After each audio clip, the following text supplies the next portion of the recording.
जय हिंद दोस्तों, welcome to GK classes. मैं आशा करता हूं कि आप लोग स्वस्थ होंगे और आपकी तैयारी बहुत ही अच्छी तरह से चल रही होगी। दोस्तों, जैसा कि आप लोग देख सकते हैं कि हम लोग कोऑर्डिनेट ज्योमेट्री पढ़ रहे हैं और ये कोऑर्डिनेट ज्योमेट्री का लेक्चर नंबर 2 है।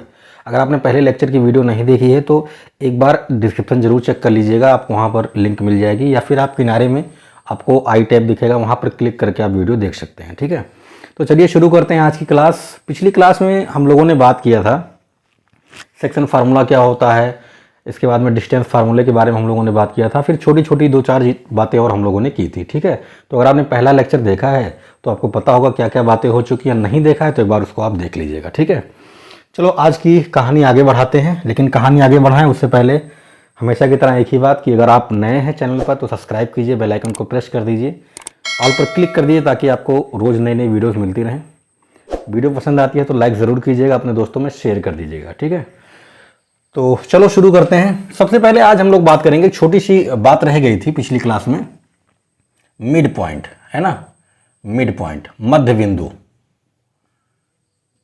तो मध्य बिंदु निकालना बहुत ही आसान है। अगर आपके पास 2 पॉइंट दिए गए हैं, सपोज मान लीजिए एक पॉइंट P है, एक पॉइंट Q है, इसके कोऑर्डिनेट हैं x1 y1 और x2 y2। ठीक है ना, और बीचों बीच अगर मान लीजिए कोई पॉइंट R है और अगर आपको इसका कोऑर्डिनेट पता करना है, यानी एक्स और वाई की वैल्यू पता करनी है, तो बहुत सिंपल होता है।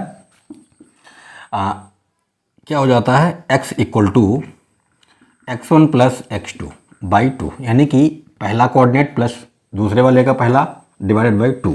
और ऐसे ही y निकालेंगे तो y1 प्लस y2, ये x की वैल्यू हो गई, ये y की वैल्यू हो गई। एक्चुअली में ये कुछ नया नहीं है, इसमें डिवीजन रूल ही लगता है ना, सेक्शन फार्मूला ही लग रहा है, इंटरनल सेक्शन फार्मूला लग रहा है। जैसे यहाँ पर रेशियो m1 m2 होता था ना, तो यहाँ पर m1 m2 का जो वैल्यू होता है वो इक्वल होता है। ये 1 हुआ तो ये भी 1 होगा, ये 2 हुआ तो ये भी 2 होगा, ये 3 हुआ तो ये भी 3 हुआ। मतलब ये r जो है इसके बीचों बीच है। अगर बीचों बीच होगा तो बराबर अनुपात में बांटेगा, तो बराबर अनुपात में बांटेगा। तो अगर आप उस फार्मूले से चलते जो मैंने आपको बताया था, ये बताया था ना मैंने पिछली क्लास में, तो इस फार्मूले का जब आप इस्तेमाल करोगे तो यही आपको मिलेगा। तो इसका ना इस्तेमाल करके हम लोग इसको डायरेक्ट याद रखते हैं कि भाई x की वैल्यू जो होगी वो x1 प्लस x2 बाई 2 होगी और y की वैल्यू जो होगी वो y1 प्लस y2 बाई 2 होगी। ठीक है, ये आता कहाँ से, ये सेक्शन फार्मूले का यूज करके हम लोग निकालते हैं। ठीक है, तो ये छोटी सी बात रह गई थी, ये आपको ध्यान में रखना है। हालांकि ये कोई बहुत बड़ी बात नहीं है जो आप नहीं जानते, ये आप जानते थे। फिलहाल मेरा काम है आपको कि ये भी बता देना कि ये होता है। ठीक है, चलिए आगे बढ़ते हैं और अब हम लोग बात करने चल रहे हैं ट्रायंगल्स के बारे में। ठीक है, ट्रायंगल्स रिलेटेड काफ़ी क्वेश्चन आपके एग्जाम में पूछे जाते हैं, तो चलिए ट्रायंगल्स के बारे में हम लोग बात करेंगे। तो दोस्तों, ट्रायंगल के बारे में आप लोग जानते हैं कि ट्रायंगल्स में 3 साइड होती हैं, 3 एंगल होते हैं, 3 वर्सेस होती हैं, मतलब 3 भुजाएं, 3 कोण और 3 शीर्ष होते हैं। ये तो आप जानते ही हैं। ठीक है, तो बेसिकली हम लोग बात करने चल रहे हैं प्रॉपर्टीज के बारे में, properties of triangles, properties of triangles, है ना। सबसे पहली प्रॉपर्टी जो है, फर्स्ट प्रॉपर्टी ये कहती है कि मान लीजिए कि आपके पास कोई ट्रायंगल है, सपोज ABC है ना, ABC है, तो ये कहता है कि आप किन्हीं भी 2 साइड को ऐड कर लीजिए। मान लीजिए कि हमने AB को जोड़ लिया और BC को जोड़ लिया, तो ये हमेशा तीसरे वाले साइड से बड़ा होगा। मतलब इसको और इसको अगर आप जोड़ लेते हैं तो ये इस वाले से बड़ा होगा। मान लीजिए कि इसकी वैल्यू 5 है, इसकी वैल्यू 6 है, इसकी वैल्यू कितनी है, 8 है ना। तो जब आप इन दोनों को जोड़ोगे तो 6 और 5 कितना हुआ, 11, 11 8 से बड़ा है। इन दोनों को अगर आप जोड़ते हो 8 5 13, ये 6 से बड़ा है। इन दोनों को जोड़ोगे 8 6 14, ये 5 से बड़ा है। तो ट्रायंगल में किन्हीं भी 2 साइड को अगर आप जोड़ोगे तो तीसरे वाले से हमेशा क्या आएगा, बड़ा आएगा। ये इंपॉर्टेंट प्रॉपर्टी है, कई जगहों पर हम लोग इस्तेमाल करते हैं। ठीक है, सेकेंड प्रॉपर्टी ये कहती है कि अगर आप किन्हीं भी 2 साइड्स का डिफरेंस निकालते हैं, डिफरेंस को हमेशा मॉड में रखा जाता है। देखो, डिफरेंस निकालना और सब्ट्रैक्ट करना ये 2 अलग अलग बातें हैं, समझने की बात है।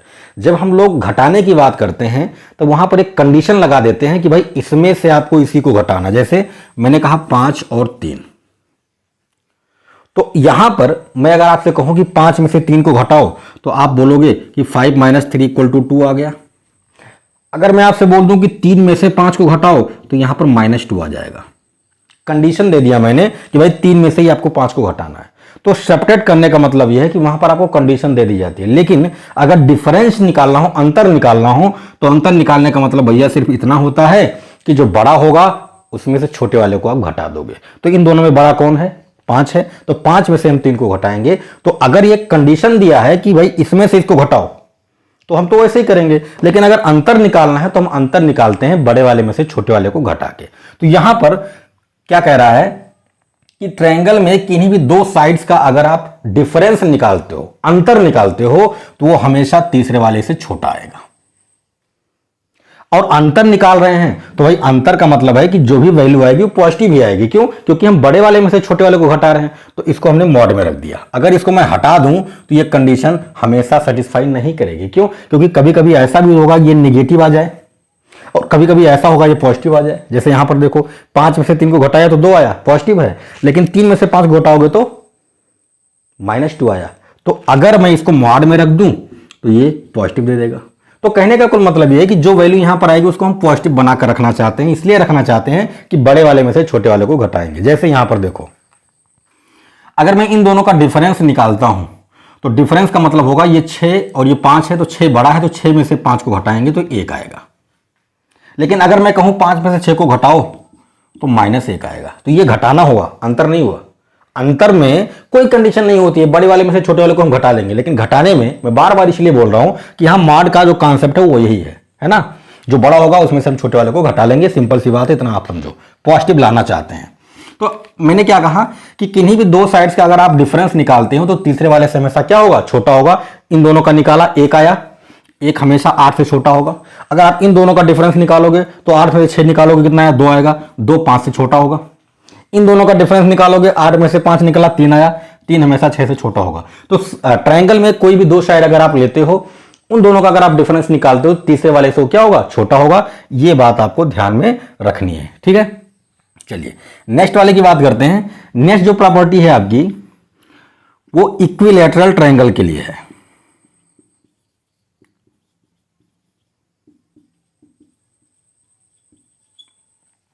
इक्विलैटरल ट्रायंगल के लिए क्या प्रॉपर्टी होती है? इक्विलैटरल की जहां बात होगी वहां आप समझ जाइएगा कि भाई समबाहु त्रिभुज की बात हो रही है। किसकी बात हो रही है? समबाहु त्रिभुज की बात हो रही है। मान लो एबीसी एक त्रिभुज है और कैसा त्रिभुज है? समबाहु है। तो जितना ये होगा उतना ये होगा उतना ये होगा, मतलब तीनों भुजाएं क्या होती हैं? बराबर होती हैं। तो ये कंडीशन हमको मिल गया कि ए बी बराबर बी सी बराबर सी ए या ए सी, जो भी बोल दो आप, ये बराबर होंगे। अगर तीनों भुजाएं बराबर हैं तो उनके सामने के कोण भी बराबर होंगे। क्योंकि हम लोग एक थ्योरम पढ़ते हैं क्लास 10th में कि समान भुजाओं के सामने का कोण समान होता है। मतलब ये भुजा के सामने का कोण ये है, इस भुजा के सामने का कोण, इस भुजा के सामने का कोण ये है और इस भुजा के सामने का कोण ये है। अगर ये भुजाएं आपस में बराबर हैं तो ये कोण भी आपस में बराबर होंगे। यानी कोण ए बराबर कोण बी बराबर कोण सी। और एक कंडीशन और होती है कि अगर समबाहु त्रिभुज है तो भैया सभी कोण कितने होते हैं? 60 डिग्री के होते हैं। क्यों? क्योंकि तीनों कोण बराबर होते हैं। और हम ये भी जानते हैं कि त्रिभुज के तीनों कोणों का जोड़ कितना होता है? 180 अंश होता है। तो ये तो बात हो गई इक्विलैटरल ट्रायंगल की। अब बात कर लेते हैं हम लोग राइट एंगल ट्रायंगल की, समकोण त्रिभुज की। समकोण त्रिभुज के बारे में आप अच्छे तरीके से जानते हैं भाई, जिसका एक कोण क्या हो? जिसका एक कोण 90 डिग्री हो, है ना। Right angle triangle.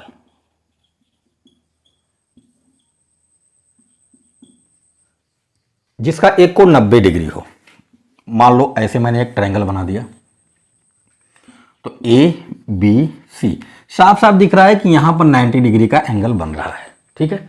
तो जहां भी समकोण त्रिभुज आता है वहां पर पाइथागोरस का प्रमेय लग जाता है। पाइथागोरस का प्रमेय यह कहता है कि भैया कर्ण का स्क्वायर बराबर लंब का स्क्वायर धन आधार का स्क्वायर, ये होता है। अगर बी पर 90 डिग्री बन रहा है तो एसी आपका कर्ण होगा। और मान लो कि यहां पर मैंने सी लिख दिया, यहां पर मैंने बी लिख दिया, तो भैया अब ए बी कर्ण हो जाएगा। तो ए बी कर्ण होगा तो ये कंडीशन बनेगी। सपोज करो कि यहां पर मैंने ए लिख दिया और यहां पर मैंने सी लिख दिया, तो अब आपका बीसी कट हो जाएगा। तो तीसरी कंडीशन बन जाएगी BC square equal to A B square plus में ए सी स्क्वायर। बस ध्यान ये रखना है कि किस एंगल और कौन सा एंगल 90 डिग्री बन रहा है। ठीक है, जो भी बनेगा 90 उसके सामने का साइड जो होगा वो कट हो जाएगा। ठीक है, तो इसमें पाइथागोरस लगता है। ये हो गई बात राइट एंगल की। अब बचता है आपके पास चौथा यानी पांचवा प्रॉपर्टी जो है वो आइसोसेलेस के बारे में है।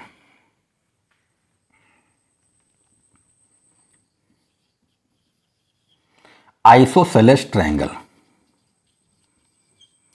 समद्विबाहु त्रिभुज। कौन सा त्रिभुज है भाई? समद्विबाहु है। समद्विबाहु का मतलब क्या होता है? जिसकी दो भुजाएं बराबर हों, जिसकी दो भुजाएं बराबर हों। मान लो ये ट्रायंगल है एबीसी और इसमें ये वाली भुजा इस वाली भुजा के बराबर है, तो हो जाएगा ए बी बराबर क्या? ए बी बराबर ए सी। ऐसा त्रिभुज जिसकी दो भुजाएं बराबर हों उसको हम लोग आइसोसेलेस या समद्विबाहु बोलते हैं। ठीक है। अच्छा, अगर ये दो भुजाएं बराबर हैं तो इनके सामने के कोण भी बराबर होंगे। तो इस वाले भुजा के सामने का कोण हो गया कोण बी और इस वाले के सामने का हो गया कोण सी। जरूरी नहीं कि यही दो बराबर हों, ये दोनों भी बराबर हो सकते हैं, ये दोनों भी बराबर हो सकते हैं। तो जो भी भुजाएं दो बराबर रहेंगी उनके सामने का कोण भी क्या होगा? बराबर होगा। ये बात हो गई। ज्यादातर हमारे सामने यही कंडीशन आती है, इतनी बातें हमसे पूछी जाती हैं। कोई त्रिभुज दे देगा, उसके तीनों शीर्ष दे देंगे, आपसे पूछेगा कि बताओ कि ये कौन सा त्रिभुज है, तो आपको चेक करना होगा। सभी भुजाओं की लंबाई निकाल लेंगे और उसके बाद हम लोग बता देंगे कि भाई कौन सा त्रिभुज है। ये क्वेश्चन आएगा सामने, हम करेंगे। ठीक है, तो फिलहाल ये बातें हो गई। आप चाहें तो स्क्रीनशॉट ले सकते हैं, फिर हम लोग आगे बढ़ेंगे। तो हम लोगों ने ट्रायंगल की प्रॉपर्टीज के बारे में बात कर ली। अब हम लोग कुछ इंपॉर्टेंट चीज़ों के बारे में डिस्कस करने चल रहे हैं। अब यहाँ से थोड़ा सा आपको सावधान हो जाना है। अभी तक जो भी चीज़ें हम लोग बात कर रहे थे वो जनरल बातें थी, वो नॉर्मल बातें थी, उसके बारे में ज़्यादातर हम लोग जानते थे। ठीक है, यहाँ भी जानते हैं, ऐसी बात नहीं कि इनके बारे में नहीं जानते, लेकिन यहाँ से क्वेश्चन आपके सामने ज़्यादा आते हैं, तो आपको थोड़ा अब सावधानी बरतनी है। Some important points of a triangle, कुछ बिंदुओं के बारे में हम लोग बात करने चल रहे हैं। किस पर? जो त्रिभुज पर होंगे, है ना। जिसमें पहला पॉइंट आपके सामने आता है सेंट्रॉयड। सेंट्रॉयड क्या होता है? हिंदी में इसको केंद्रक बोलते हैं। क्या बोलते हैं? केंद्रक या गुरुत्व केंद्र भी आप कह सकते हैं। ठीक है, ये क्या होता है? आपके सामने एक ट्रायंगल मैंने बना दिया ऐसे, ए बी सी। ठीक है, ये क्या होता है? ये होता है भैया intersection of medians of a triangle. मतलब जो भी त्रिभुज की मध्यिकाएं हैं वो जहां भी एक दूसरे को प्रतिच्छेद करेंगी उसी बिंदु को हम लोग बोलते हैं क्या? उस त्रिभुज का सेंट्रॉयड यानी कि केंद्रक बोलते हैं। जैसे मान लो कि ये त्रिभुज आपके पास है एबीसी, इसकी एक मध्यिका हो गई एडी, एक मध्यिका हो गई बीई और एक मध्यिका हो गई सीएफ। तो ये तीनों मध्यिकाओं ने जहां भी इसको काटा है, इसको हमने पॉइंट का नाम दे दिया जी।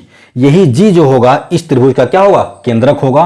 और आप ये बात अच्छे तरीके से जानते हैं कि जो त्रिभुज की मध्यिकाएं होती हैं वो 2:1 के अनुपात में एक दूसरे को काटती हैं। 2 और 1 का अनुपात कहां से लिया जाता है? तो भैया आप देख सकते हैं ये बड़ा है, ये पोर्शन बड़ा है, ये पोर्शन बड़ा है, तो ये 2 होगा। ठीक है, मतलब कोण की तरफ वाली जो साइड होगी उसको हम लोग 2 रखते हैं और बाकी को 1 रखते हैं। यानी ये हो गया 2, ये हो गया 1, ये हो गया 2, ये हो गया 1, ये हो गया 2, ये हो गया 1। आई बात समझ में? ये तो बात हो गई। अब निकालते कैसे हैं? तो भैया जो भी त्रिभुज होगा उसके शीर्ष दिए होंगे। मान लो इसका x1 y1 है, इसका मान लो x2 y2 है और इसका मान लो x3 y3 है। ठीक है, तो केंद्रक कैसे निकालते हैं? केंद्रक जी हो जाता है। क्या होता है? कुछ नहीं करना है, बस तीनों शीर्षों के पहले पॉइंट को जोड़ लो, x1 plus x2 plus x3। क्या किया मैंने? तीनों को मैंने जोड़ लिया, डिवाइडेड बाय क्या? 3, क्योंकि 3 है तो 3 से भाग लगा देंगे, ये हो जाएगा आपका पहला कोऑर्डिनेट, है ना। उसके बाद y1 plus y2 plus y3 divided by कितना 2 हो जाएगा, सॉरी 3 हो जाएगा। ये हो गया आपका त्रिभुज का केंद्रक, है ना। अब वैसे भी आप कह सकते हैं कि भाई जी जो है उसका कोऑर्डिनेट हम मान लेते हैं अगर x कामा y, तो ये हो जाएगा x कामा क्या y, ये तो होगा, ये हो गया आपका x कामा y, ठीक है। ये हो गई x की वैल्यू, ये हो गई y की वैल्यू। फॉर एग्जांपल मान लीजिए कि आपके पास एक ट्रायंगल है ABC, इसका कोऑर्डिनेट है 1 2, इसका है 3 4 और इसका है 5 6। आपको क्या निकालना है, इसका सेंट्रॉयड निकालना है, ठीक है। तो आप क्या करोगे, आप 1 को 3 को और 5 को जोड़ लो, तो 1 3 4 और 5 9, 9 बटे कितना आ गया 3, भाई तीनों को जोड़ के 3 से भाग लगाना है, कॉमा, फिर 2 4 6 और 6 12, 12 बटे कितना 3, काट दोगे तो 3 कामा 4, ये आ गया इसका क्या केंद्रक यानी सेंट्रॉयड आ गया। कुछ नहीं करना है, त्रिभुज के शीर्षों को जोड़ के और 3 से भाग लगा देना है, पहले वाले को पहले के साथ जोड़ के 3 से भाग लगाओ, दूसरे वाले को दूसरे के साथ, पहले वाले को जोड़ के 3 से भाग लगाओगे वो x का मान होगा, दूसरा वाला जो होगा वो y का मान होगा। एक्चुअली में ये आता कहां से है इसके बारे में थोड़ी सी बात कर लेते हैं, हालांकि वो जरूरी नहीं है कि कहां से आता है, ये जरूरी है कि ये आपको याद होना चाहिए, ठीक है। आता कैसे है समझो बात को, मध्यिका है तो इसका और इसका, भाई ये जो f होगा ये बीचों बीच होगा, है ना, ये बीचों बीच होगा। अगर ये बीचों बीच है तो यहां से हम मध्य बिंदु इसका निकाल सकते हैं, क्या करेंगे x1 प्लस x2, भाई अगर हम इस पॉइंट का कोऑर्डिनेट निकालना चाहें तो क्या होगा, सिंपल है x1 प्लस x2 बाई 2 होगा, कमा y1 प्लस y2 बाई 2 होगा, ये तो होगा। अच्छा ये पॉइंट आपको पता है, ये पॉइंट आपको पता है और अनुपात भी पता है, ध्यान से देखो ये क्या है, ये आपका f है और ये आपका c है और ये बीच में आपका g है, ठीक है। ये आपका अनुपात 1 दिया है, ये आपका 2 दिया है, ठीक है। इसका कोऑर्डिनेट आपको पता है क्या, x1 plus x2 by 2, y1 plus y2 by 2, और इसका आपको पता है क्या है x3 कामा y3, ठीक है। अब यहां से आपको g की वैल्यू यानी g का निर्देशांक पता करना है x कामा y, तो पहले x की वैल्यू निकाल लेते हैं, है ना, x की वैल्यू निकाल लेते हैं। तो क्या करेंगे, यहां पर इंटरनल डिवीजन हो रहा है, आंतरिक विभाजन हो रहा है, तो सिंपली आप क्या करोगे, इस 1 का इसके साथ मल्टीप्लाई करोगे, तो 1 का मल्टीप्लाई क्या है x3 के साथ, तो x3 होगा, प्लस अब इस 2 का मल्टीप्लाई करेंगे इसके साथ, जब 2 का मल्टीप्लाई करोगे तो क्या आएगा 2x1 प्लस x2, है ना, डिवाइडेड बाई 2 कर दिया, और इन दोनों का जोड़ लगा दो, देख लो 2 से 2 कैंसिल हो गया, और ये सिंपली क्या आ गया x1 plus x2 plus x3 और 2 1 कितना हो गया 3, ये x की वैल्यू आ गई। ऐसे आप y के साथ करोगे, ठीक है। तो ये चीजें करने से बेहतर है हमें ये चीज याद होना चाहिए कि भाई अगर किसी भी त्रिभुज का केंद्रक हमसे पूछता है तो हम कुछ नहीं करेंगे, उनके शीर्षों के निर्देशांकों को जोड़ के 3 से भाग लगा के हम लोग निकाल सकते हैं, x वाले को x के साथ, y वाले को y के साथ, ठीक है। तो ये आपका हो गया सेंट्रॉयड। एक बार आप स्क्रीनशॉट लेना चाहें तो ले सकते हैं, उसके बाद हम लोग आगे बढ़ेंगे। सेंट्रॉयड के बारे में हम लोग बात कर चुके हैं। अब दूसरे नंबर पे आपका आता है सर्कमसेंटर। सर्कमसेंटर हिंदी में इसको बोलते हैं परिकेंद्र या परिवृत्त का केंद्र, है ना, परिकेंद्र या परिवृत्त का केंद्र। इसमें क्या होता है, इसमें आपके पास एक त्रिभुज होता है, मान लो कि इसके शीर्ष ए बी और सी हैं, इसके शीर्षों को स्पर्श करता हुआ एक वृत्त होता है ऐसा, और आपको बताना होता है कि इस वृत्त का केंद्र क्या होगा। बेसिकली हम लोग जो बात करेंगे वो इस सर्कल के सेंटर के बारे में बात करते हैं, ठीक है। तो ये होता क्या है, ये होता है इंटरसेक्शन ऑफ परपेंडिकुलर बाइसेक्टर, है ना, परपेंडिकुलर बाइसेक्टर्स, मतलब ऑफ ए ट्रायंगल। मतलब क्या है, मतलब इसका साफ है कि आपको क्या करना पड़ेगा, आपको त्रिभुज के लंब अर्धकों का क्या करना है, प्रतिच्छेद बिंदु निकालना है। लंब अर्धकों का प्रतिच्छेद बिंदु निकालेंगे, वही क्या होगा इसका सर्कम सेंटर होगा यानी परिकेंद्र या परिवृत्त का केंद्र। मतलब यहां से हम डालेंगे एक लंब, इसको नाम दे दो आप डी। यहां से भी आप डालोगे एक लंब, इसको आप नाम दे दो ई। और यहां से भी आपको डालना है एक लंब, इसको नाम दे दो आप एफ। ये जो पॉइंट है, ये जो पॉइंट है, इसी को आपको निकालना है। ठीक है, सपोज करो ये पॉइंट आपका ओ है ना, इसी को आपको मतलब इसी का निर्देशांक आपको निकालना है। तो कैसे निकालेंगे? तो भाई सीधी सी बात है, अभी मैंने थोड़ी देर के लिए बताया आपको कि अगर ये त्रिभुज है ABC और AD BE और CF क्या है, इसके लंब अर्धक है ना, लंब अर्धक है। मतलब लंब डाला गया और क्या कर रहा है, आधा आधा बांट रहा है। तो ये जो वैल्यू होगी इसके बराबर होगी और इसके बराबर होगी। मतलब हम यहां से लिख सकते हैं कि जो OA होगा ये OB के बराबर होगा और OC के बराबर होगा। अगर ये तीनों आपस में बराबर हैं तो आप यहां से ये भी बोल सकते हो कि OA का स्क्वायर इक्वल टू क्या, OB का स्क्वायर इक्वल टू क्या, OC का स्क्वायर। ध्यान से समझिएगा, OA OB और OC ये तीनों आपस में बराबर होंगे। अब यहां पर आपके सामने कोऑर्डिनेट भी दे सकता है x1 y1, x2 y2 और x3 y3। ठीक है, एंगल्स के बारे में कोई बात नहीं की है उसने, यहां पर कितने का कोण बन रहा है इसके बारे में कोई बात नहीं की है। तो आप क्या करोगे, आप सिंपली इस O वाले का जो वाला जो बिंदु है इसका निर्देशांक आप मान लोगे XY। तो आपको क्या करना है, पहले आप OA निकाल लो। तो OA कैसे निकालेंगे, डिस्टेंस फार्मूला लगाएंगे, x माइनस x1 का whole square plus y minus y1 का होल स्क्वायर रूट के अंदर। ठीक है, जैसे अगर मुझे OA की वैल्यू निकालनी हो, मैं एक निकाल के आपको बताता हूं। तो आप क्या करोगे, x माइनस x1 का square plus y minus y1 का स्क्वायर।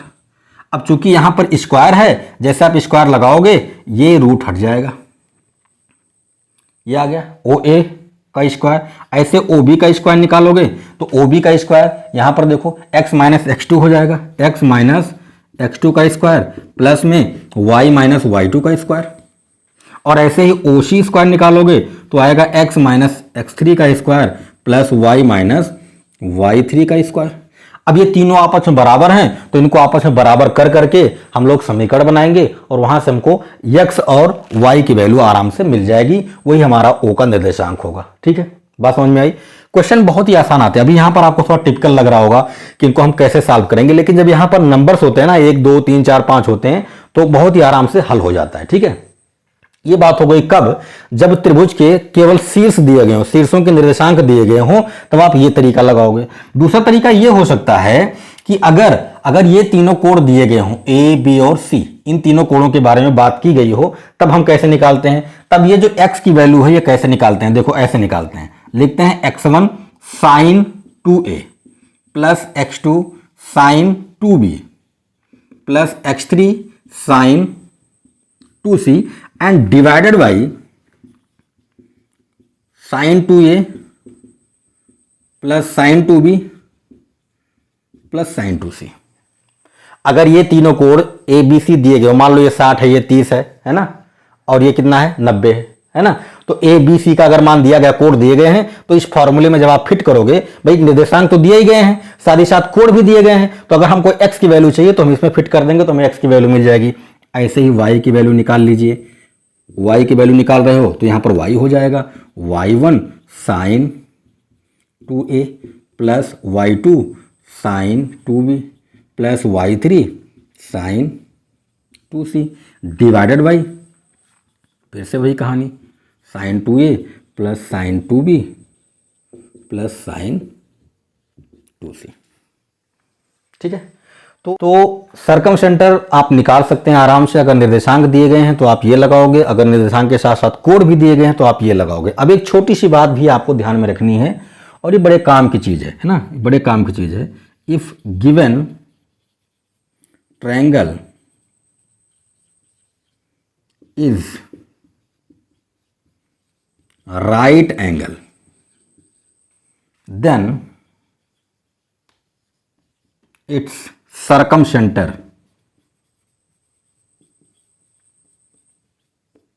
is midpoint of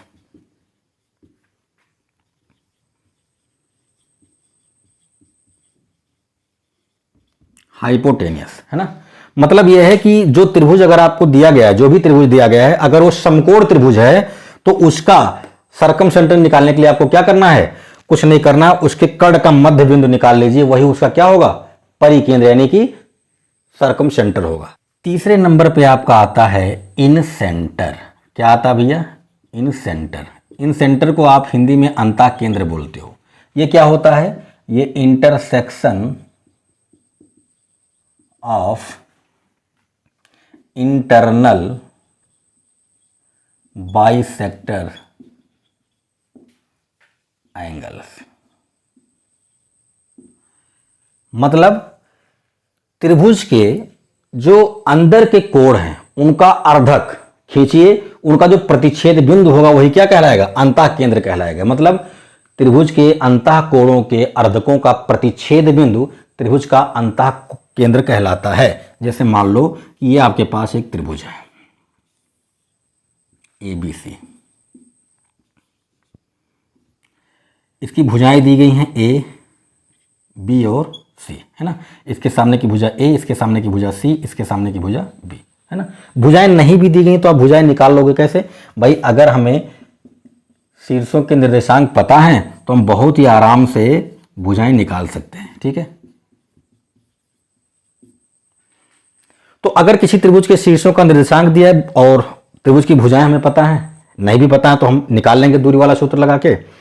क्या होगा, इनके कोणों का अर्धक, मतलब इस कोण को आधा करते हुए, इस कोण को आधा करते हुए, इस कोण को आधा करते हुए, मान लो ये D है, ये E है और ये F है, तो क्या होगा, ये जो पॉइंट होगा यही क्या होगा, इस त्रिभुज का अंतः केंद्र होगा। हम ऐसे भी कह सकते हैं कि अगर हम यहां से एक त्रिभुज यहां से एक वृत्त खींचे, ऐसे डायग्राम पे मत जाइएगा, समझिएगा, है ना।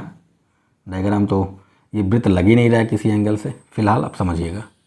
ये तो इस जो वृत्त का ये जो केंद्र है यही क्या होगा, इसका इन सेंटर होगा, अंतः केंद्र होगा। पिछले वाले में आपने क्या देखा कि जो वृत्त बना हुआ था वो इसके त्रिभुज के शीर्षों को स्पर्श करता हुआ बाहर से जा रहा था, और ये क्या है, ये भुजाओं को अंदर से स्पर्श कर रहा है, ठीक है। तो सर्कम सेंटर में और इन सेंटर में यही अंतर है। उसमें हम लोग बाह्य वृत्त का केंद्र निकालते हैं, इसमें हम लोग अंतः वृत्त का केंद्र निकालते हैं, इसलिए इसका नाम है अंतः केंद्र, है ना। तो क्या करेंगे, सिंपल है, मान लो इसका कोऑर्डिनेट O है तो O का निर्देशांक क्या हो जाएगा, O का निर्देशांक मान लो x, y हो जाएगा। तो इसी x, y को निकालना है, तो कैसे निकालेंगे, समझो बात को। कुछ नहीं करना है, A को लेना है, A x1 के साथ जाएगा, B x2 के साथ जाएगा और C x3 के साथ जाएगा। कैसे, देखो A x1 plus B x2 plus C x3 बटे में क्या होगा, A plus B plus C होगा, कॉमा। ऐसे ही y के साथ करेंगे, A y1 प्लस में B y2 प्लस में C y3 और बटे में क्या हो गया, A plus B plus C हो गया। यही हो जाएगा इसका क्या, इन सेंटर। क्या किया मैंने, कुछ नहीं किया। A B C क्या है, त्रिभुज की भुजाएं हैं, तो A को लिया x1 के साथ, B को लिया x2 के साथ और C को लिया x3 के साथ, और फिर बटा लगा के तीनों को जोड़ दिया। ऐसे ही y वाले के साथ किया, A y1 B y2 C y3, वो बटे में क्या, A plus B plus C। तो अगर आपको इन सेंटर निकालना है तो इस तरीके से आप निकालोगे, ठीक है। चलिए स्क्रीनशॉट ले सकते हैं आप, फिर हम लोग आगे बढ़ेंगे। तो अब बात करते हैं नंबर 4 पे, आपका आता है एक्स सर्कल। अच्छा, एक्स सर्कल को बताने से पहले, एक्स सर्कल का मतलब क्या होता है, बाह्य वृत्त होता है। इसको समझने से पहले हम लोग एक बात यहाँ पर छोटी सी बात है वो समझ लेते हैं। अभी मैंने आपको एंगल बाइसेक्टर के बारे में बताया था, सब क्लास 10th के थ्योरम्स हैं, है ना, ABC। मान लो एक ट्रायंगल है, इस कोण का मैंने एक अर्धक खींचा, एंगल बाइसेक्टर, ये मान लो AD है, तो इसने AD ने क्या किया, इस BC को BD और DC अनुपात में बांट दिया। तो BD अपॉन DC, इसकी वैल्यू क्या होती है, इसकी वैल्यू भाई इस वाली भुजा पर तो आपने AD खींच ही दिया है, तो बची कौन, AB और AC। तो इन दोनों का जो अनुपात होगा AB अपॉन कितना, AC, इसके बराबर होगा। क्या बोला मैंने भाई, इस कोण का हमने क्या किया, अर्धक खींचा, AD मिला, D ने क्या किया, इस BC को BD और DC के अनुपात में बांट दिया। तो इस अनुपात का मान किसके बराबर होगा, बची हुई दो भुजाओं के अनुपात के बराबर। ऐसे ही आप यहां से BE खींच सकते हैं, BE मान लो ऐसे मैंने BE खींच दिया, तो क्या होगा, AE अपॉन EC, इसका मान किसके बराबर होगा, AB और BC के अनुपात के बराबर होगा। ऐसे यहां से आप खींच सकते हो F, तो AF अपॉन एफ बी, इसका मान क्या होगा, ए सी अपॉन बी सी बी। ठीक है, तो जिस भी भुजा पर आपने एंगल बाइसेक्टर खींचा है उस भुजा का अनुपात जो होता है वो बची हुई दो भुजाओं के अनुपात के बराबर होता है। ये बात आपको ध्यान में रखनी है। तो अब बात करते हैं एक्स सर्कल की यानी बाह्य वृत्त की। तो ये क्या होता है, देखो ये मान लो कि त्रिभुज है एबीसी। एक काम करो, इसकी भुजाओं को थोड़ा आगे एक्सटेंड कर देंगे, बढ़ा देंगे। ठीक है, बढ़ा दिया। अब यहां से आपको एक सर्कल लेना है ना, एक सर्कल बनाना है ऐसे। थोड़ा यहां से मुश्किल है एग्जैक्ट सर्कल बनना, लेकिन समझ जाइएगा, है ना, समझने की ज़रूरत है। ये एक सर्कल हो गया, यहाँ भी एक सर्कल आपको बनाना है।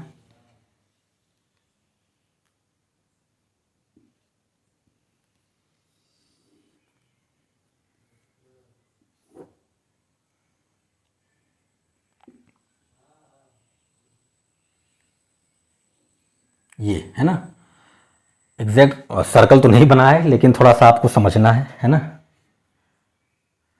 ये मान लो कि ये त्रिभुज ए बी और सी है और इस त्रिभुज की भुजाओं को हमने आगे बढ़ाया तो हमें तीन वृत्त ऐसे बनाने हैं जो इनके क्या करें, भुजाओं को स्पर्श करते हुए बाहर से बने, है ना।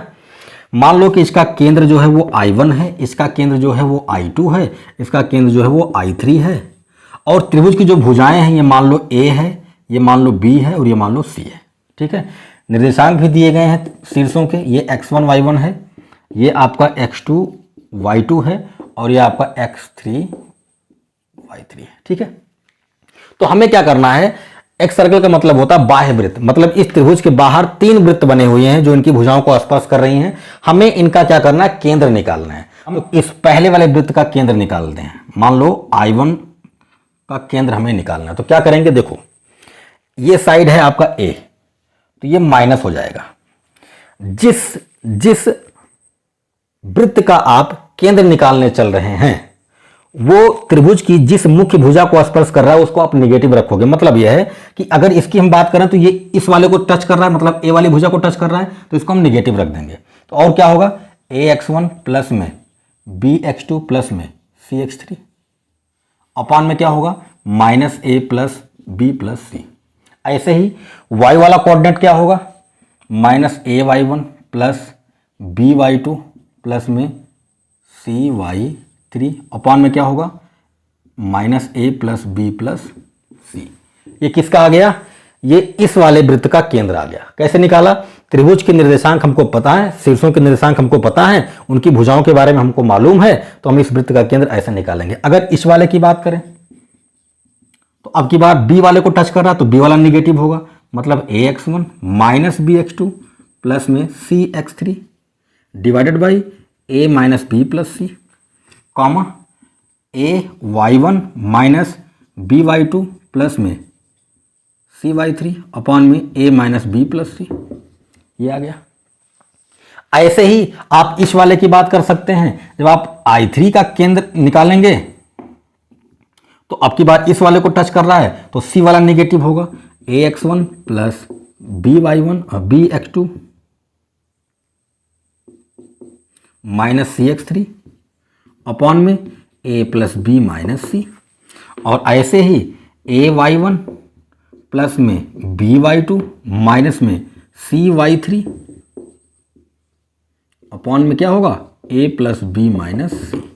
ये हो जाएगा भैया इन तीनों वृत्तों का केंद्र। ठीक है, तो बाह्य वृत्त में आपको ये ध्यान रखना है, त्रिभुज के शीर्षों के निर्देशांक आपको दिए रहेंगे, उनकी भुजाओं के बारे में आपको पता रहेगा, तो आप उन वृत्तों का केंद्र इस फॉर्मूले से निकालेंगे। ठीक है, तो ये हो गई बात एक्स सर्कल के बारे में। ठीक है, आप चाहें तो स्क्रीनशॉट ले सकते हैं, फिर हम लोग आगे बढ़ेंगे। अब बात करेंगे 5वें नंबर पे आर्थो सेंटर के बारे में। आर्थो सेंटर, आर्थो सेंटर को हिंदी में हम लोग बोलते हैं लंब केंद्र। ये क्या होता है, ये होता है intersection of perpendicular draw from vertices on opposite sides, है ना।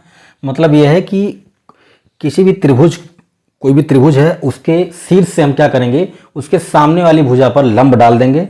ठीक है, उनका जो प्रतिच्छेद बिंदु होगा वही क्या होगा, आर्थो सेंटर होगा। जैसे मान लो